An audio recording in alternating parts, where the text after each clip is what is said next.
Good evening, everybody. I hope that everybody is having a great Wednesday. If you are anything like me, I'm sure that you are a bit out of routine. Last few days have been crazy. I think it's Wednesday today. I'm shooting for it being Wednesday. It may be Tuesday. You may be watching this on Tuesday. Either way, I think it's Wednesday, so we're going to do Wednesday night Bible study. I appreciate you all letting me join you this evening.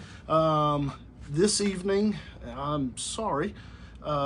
This evening, Pastor Ken and Kedra, they're out traveling. We want to wish them safe travels and also want to wish them a time of rest. So I get to join you all this evening. So we'll be thinking about them in prayer. I was trying to do his little trick and figure out how I can say hi to you all as you all pop on. I'm having a hard time figuring it out myself. So anyway, we'll try. But I'm excited to be able to join you guys this evening. I think that some of what we've been talking about recently at church has really kind of had an impact on me. And you all may know me. I love when we talk about the idea of purpose. I've done some lessons in the past on the idea of purpose and how purpose plays in our life. And so here in the last 3 Sundays, the messages that we've had, they've actually been really exciting for me. I really enjoy getting to hear those messages. It's really important. So anyway, I want to start us off with a word of prayer this evening, and then we'll get into what we talk about. God, thank you so much for this beautiful Wednesday. We have an opportunity here to sit and reflect on your word. And God, I want to thank you for that opportunity. And God, your words be spoken. I believe in purpose. I believe purpose is important, but God, it's you who gives us purpose, and you who gives us the gifts and the skills to follow through in your will. So God, in your name I pray, amen. One thing I forgot to do real quick was our verse. And I will say, I really like this verse. The book of Romans is probably my favorite book in the Bible. Getting a chance to go through Romans and hear Paul's thoughts on who we are as Christians, I think is really, it really brings a lot of thoughts to me. So the last couple of messages, like I've said, have had a huge impact on me. But I want to do our verse real quick. For the scripture says, whoever believes in him will not be disappointed. Romans 10:11. And one thing real quick, I was reading that and thinking through that before getting started. And I think that the message that I have tonight really plays into that. Will not be disappointed. But as we've talked about purpose, and I'll hit back on this. So you all might remember a few months ago, I did 2 Wednesday nights, and they were about purpose. And to me, purpose is about unfinished business. Purpose is that motivation. Purpose is about following through. Purpose is about using our skills, using what God has given us through life experiences, through gifts. Those things which I believe are very intentional. And we are set up for that, but also taking life circumstances, and God uses those to mold us. And in that, I believe, crafts what our purpose is, and it crafts what our desires are. I'll say I have a passion for business, and one of the key elements of having a business or starting a business is knowing what your purpose is. Your foundation is set in what your purpose is. I believe that as humans, our purpose is what gets us up in the morning. It's what drives us. And so I'm passionate about it. And I'm passionate about it because I believe that I have a purpose in helping people find their purpose. Some of you all might know this, that my job, I have a platform, and I have a position of influence, and it's a privilege. It's not something that I take for granted. It comes with a heavy responsibility sometimes. But as I get to sit and I get to talk with our employees that we have at our company, I always look to open up, what is your purpose? What is your role might be one thing, the task that we give you might be one thing, but how do you feel your purpose play? How do you feel your role plays a part in your purpose? How do you feel as we look at the bigger picture? What is it? What's going to drive you? What's going to get you to that point in life where you feel that everything is in alignment? And purpose and desire being in alignment is something that we've talked about. I've had an opportunity over the last 2 or 3 weeks to really sit and talk with people. Sometimes I have to have tough conversations with people, but in that I always try to open it up to say, hey, what's your purpose? This isn't what your purpose is. This isn't what I believe your purpose is. But I want you to think about what it might be, because that's what's going to move you ahead. That's what's going to get you going in the morning. I first, ran into this idea of purpose a few years ago when I myself realized I was getting up in the morning. I was excited about going to work, and I was excited about facing my day. And somebody looked at me and said, "You've got purpose. That's what it is." And since that point, I think that purpose has become an important thing for me, and wanting to encourage other people to find their purpose as well. So that's why I've talked about it so much. That's why I get excited when I hear stories from Cody. It's easy to give up, but I have a purpose for getting through this. I've experienced the same thing since the boys were born, since we became a family. As we have another one on the way, it's scary. And it's really easy to lose direction sometimes. That purpose is the guiding light. And I believe God plants that purpose in us. He plants the opportunities. Sometimes he might even plant the annoyances in us because his purpose gets to shine through us. God gave man a purpose in Genesis. Support your family. As a man, you're going to work, you're going to shepherd, you're going to take care of my creation, and you're going to be the leader of the family. At the end of Matthew, as Jesus is ascending back into heaven, he says, go out and tell the world about us. Go out and tell the world. Go out and spread our message that we love you. We want to spend eternity with you in heaven. I love you. I did this for you because I want to spend eternity with you. And that's where our purpose really comes from. So, like I said, I get so excited. It's something that I can sit and talk about. I think of ideas. I think how our purpose coordinates with everybody else.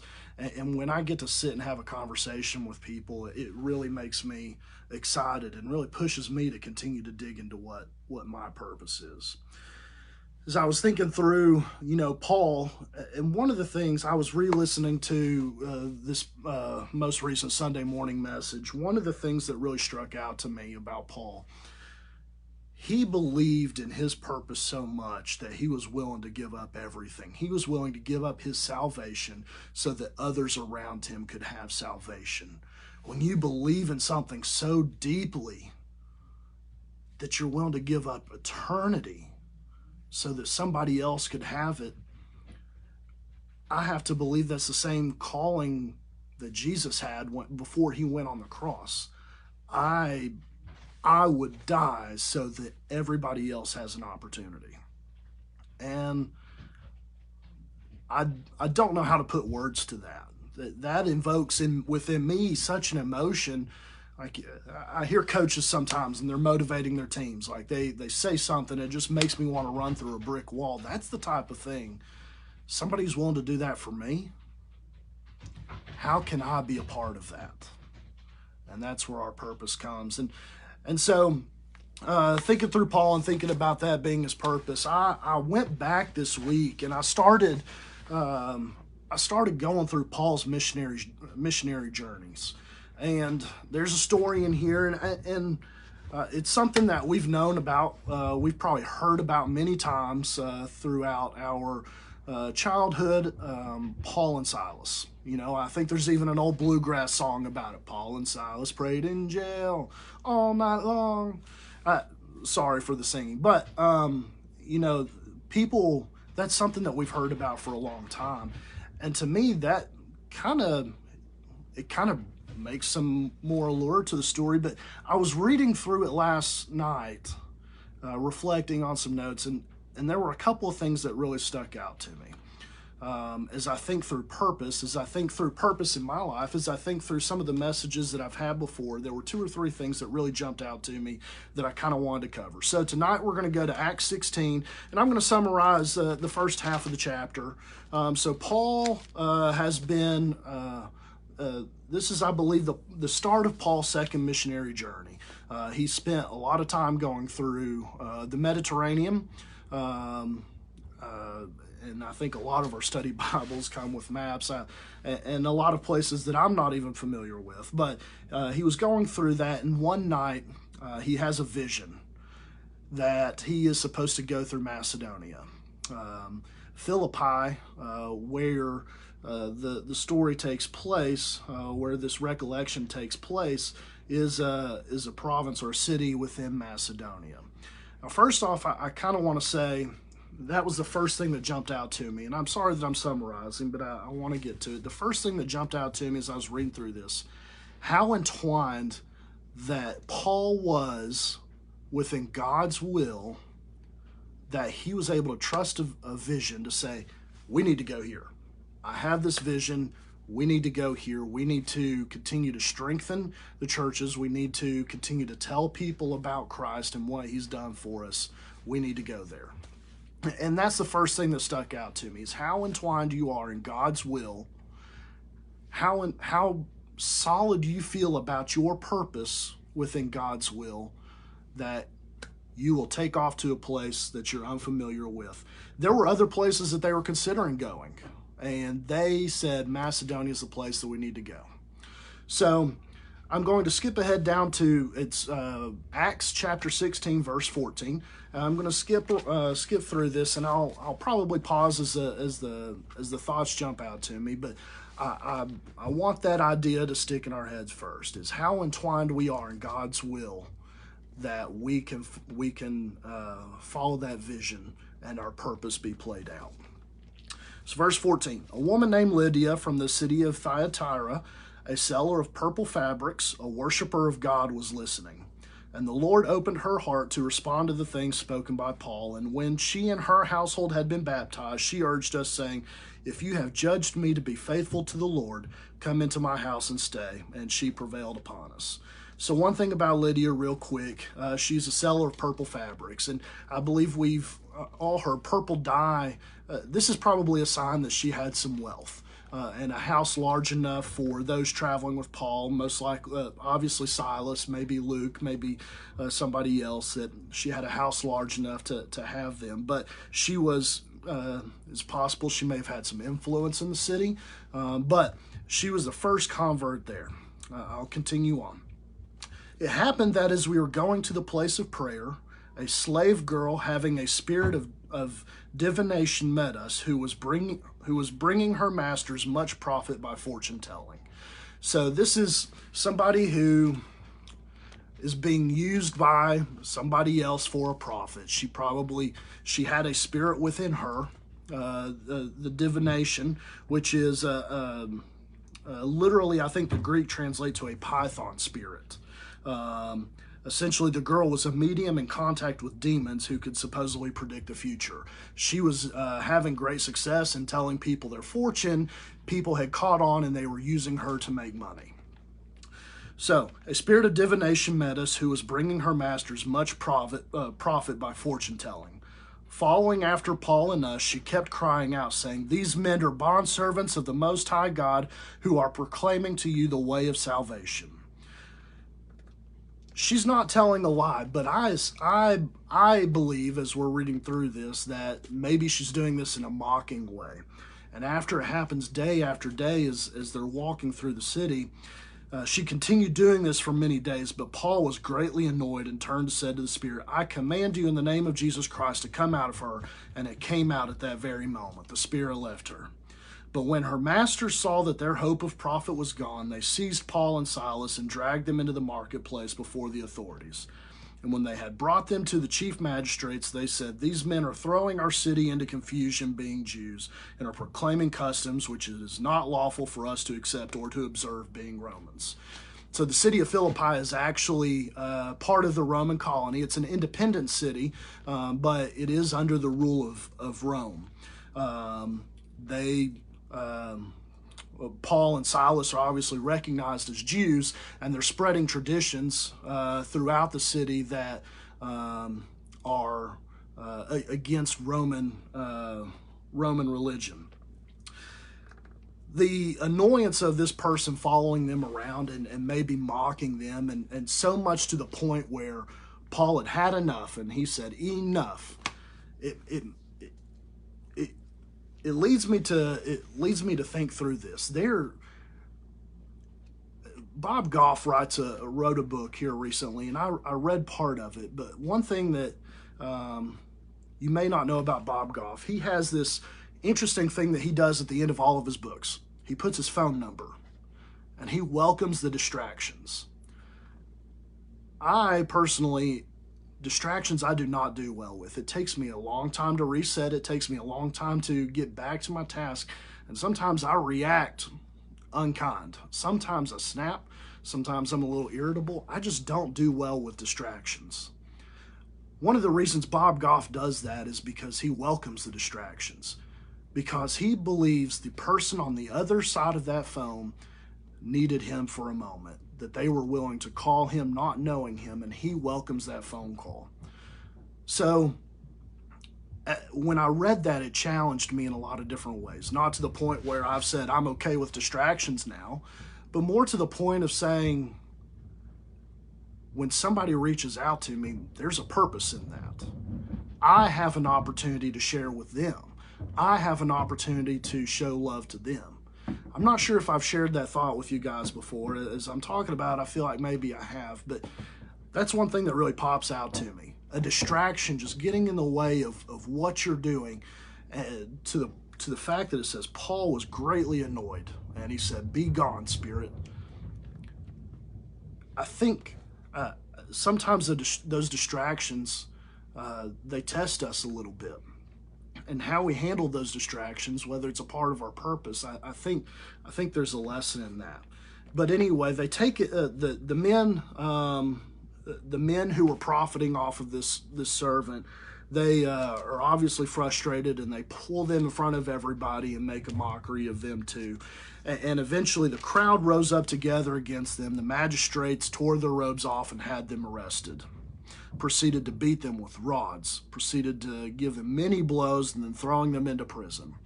As we're going down to verse 23. So as we talk about these distractions, we talk about these annoyances, like, man, was it worth all that to be beaten and mobbed and then thrown into jail? Not only were they thrown into jail, but in verse 24, the jailer threw them into the inner prison and fastened their feet in the stocks. And the stocks were meant to make them incredibly uncomfortable, probably even cause cramping, because it spreads their legs so far apart. It is uncomfortable. So as I'm thinking through this, even before we get into the climax of what happened, these things are distractions, but how do they play into our purpose? When we're upset or irritated by these distractions, maybe it's an opportunity for us, as it turns out for him. So about midnight, Paul and Silas were praying and singing hymns of praise to God, and the prisoners were listening to them. I was talking to my friend Jim, who's a mentor. I was talking to him and telling him about this study I was doing tonight, and he said, "I bet they were singing This Little Light of Mine. I'm going to let it shine," and just singing it with joy and passion, so much that everybody could hear them. They're in the inner prison, and this is rocking throughout the prison. And suddenly there came a great earthquake, so that the foundations of the prison house were shaken, and immediately all doors were open and everyone's chains were unfastened. I've never lived through an earthquake. Well, I take that back. I think I have been in an earthquake, but we know that earthquakes are pretty common in that time. Earthquakes are frightening. Earthquakes are scary. major earthquake. That's what I meant to say, but that I've never been in. But it shook so much, and I think when there's an earthquake, the immediate emotion or the immediate reaction that I have is panic, and I start to run, and or I look for some sort of cover. And obviously these guys are shackled up, so finding any sort of shelter or cover or anything to protect themselves obviously is not possible. But but the chains were unfastened. And when the jailer awoke and saw the prison doors open, he drew his sword and was about to kill himself, because he knew, sorry, I keep pausing, he knew that he would be killed for letting the prisoners run free, or that they had escaped. But Paul cried out with a loud voice, saying, "Do not harm yourself, for we are all here." And he called for lights and rushed in, and trembling with fear, he fell down before Paul and Silas. And after he brought them out, he said, "Sirs, what must I do to be saved?" They said, "Believe in the Lord Jesus, and you will be saved, you and your household." And they spoke the word of the Lord to him together with all who were in his house. And he took them that very hour of the night, washed their wounds, and immediately he was baptized in all his household. And he brought them into his house and set food before them, and rejoiced greatly, having believed in God with his whole household. There's two things that jump out to me before I wrap up. The first thing is that distraction, that annoyance, all starting with Paul saying, "Enough, spirit, be gone," led to an opportunity where he could continue fulfilling God's will. He could continue strengthening the churches in the area by sharing Christ with somebody who was ready to kill himself, somebody who believed there was zero hope, somebody who believed that the next day everything was going to be over. This man had a family. He had a house to protect. He had a house that he had to serve. He had a house that he supported. Because we know that because he took Paul and Silas to his house. He said, "Here's my family. Please teach them the same thing. I want to hear about the word of the Lord."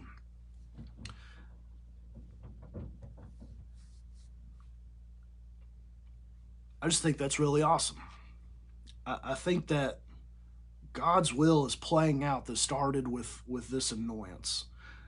And this, to be singing and praising God and praying at midnight after everything that they've been through the last few days. They've been traveling, they've been working, they've been meeting with people, they've been sharing the word, and then they were beaten and embarrassed and mobbed and thrown into shackles so uncomfortable that I know that I would be singing a B.B. King song or worse. I would have some sort of the blues. And they were in there singing hymns and praise to God. And the prisoners around them got to hear. This is how purpose plays out. When we are entwined in God's will, he's giving us opportunities to share who he is to his people. And he's opening doors. Literally through an earthquake, he's opening doors for us to be able to share. And sometimes these distractions, sometimes these annoyances are opportunities for us. And that's really the main point of my message, is when we're thinking through our purpose and when we're thinking through opportunities, how we get to serve our community, how we get to serve those around us, how we get to serve our family. Sometimes those little things are opportunities for us to fulfill God's purpose. The second thing that really stuck out to me, I mentioned a few minutes ago that sometimes it's really easy to get distracted and lose direction in your purpose. And there's been a couple of times in the last few years where I've kind of felt that, or I at least got to the point of discouraged. It's not that I lost my purpose, but I was discouraged that I wasn't being able to fulfill that. I was discouraged that maybe there was something else, something that I was missing, or that nobody was listening, or whatever it might have been. One of the coolest parts about this that really stuck out to me, and it's a scripture that I've also had in the past, is when you believe your purpose is somewhere else, sometimes it's right in front of you. Paul and Silas didn't run when they were free. as most prisoners, I would think, I would think that when an opportunity like that comes that you're running. But they stayed, and they told the jailer, who was at a point where he thought that there was nothing further for him. They told the jailer, hold up, we're here. Everything's good. We're right here. They stayed when the opportunity was presented. And that was something that really, along with everything else, the distractions, the annoyances, sometimes the things that we don't expect, sometimes that's the best opportunity for us. So, I know I jumped around a little bit, and I apologize for that. But I hope that if we have an opportunity to talk about purpose, or I hope that if we have a conversation, or I hope that if there's an opportunity where we can work together to find something, I hope that I have that opportunity.